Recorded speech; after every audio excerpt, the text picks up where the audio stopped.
Here's a look at the emini S&P through the eyes of emini day trader for Monday, November the 28th, 2011. The last video we did was back on Wednesday before the holiday, and that was back, let's see, was back here. Let's see, this day here was the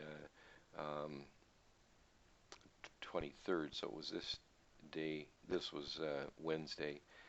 Shortened day on Thursday, and then some trade on Friday.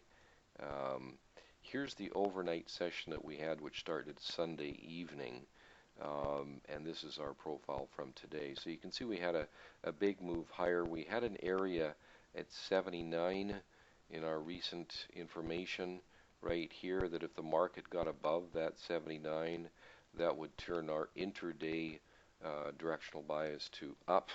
And you can see it did break through that overnight.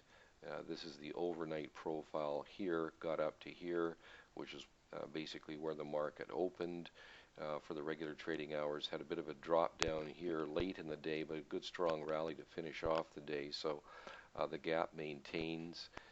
We're looking at this move is a bit of a surprise, at least to me, but I think it might have some legs to it.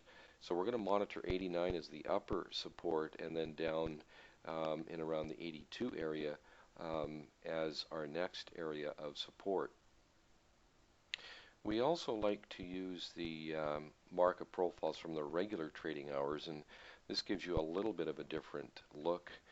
You can see this was the day I was mentioning last Wednesday, and then we had the shortened day on Thursday and on Friday. With Friday's high being here and then today's low here. So a good move up, bit of a surprise, testing in where we were left off early last week. And as I said, this kind of action could have some legs to it, so we're going to monitor those levels I just mentioned. On the upside, we're really looking at around 98 and then 1208, with the most immediate support being an area in around 94, where the market had obviously some trouble earlier in the day getting above there, the 96 area.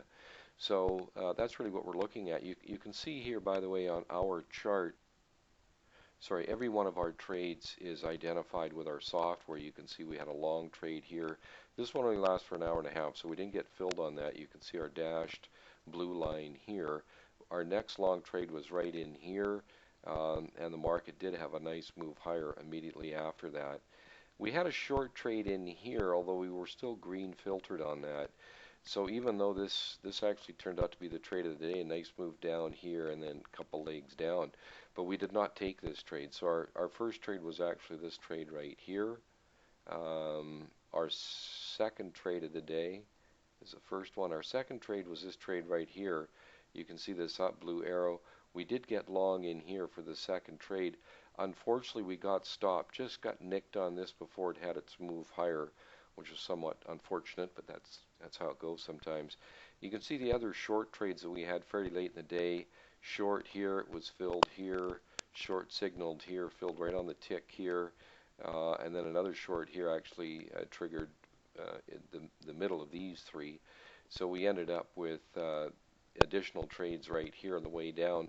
This trade here was still, this first short trade was still in the green, so we ended up by just taking the this third and fourth trade here, this one being the second one over here, and our first trade, of course, is over here.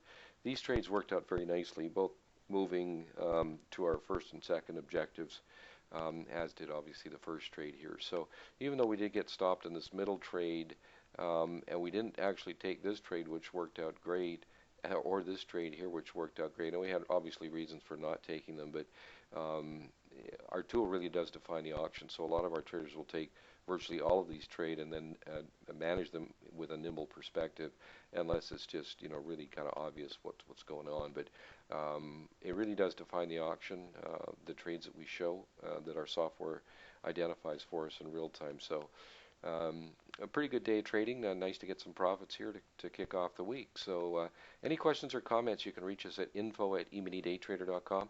And of course, our phone number too is on the website. So hope you all had a good rest and a good few days off. And thanks for watching, and we'll see you again tomorrow.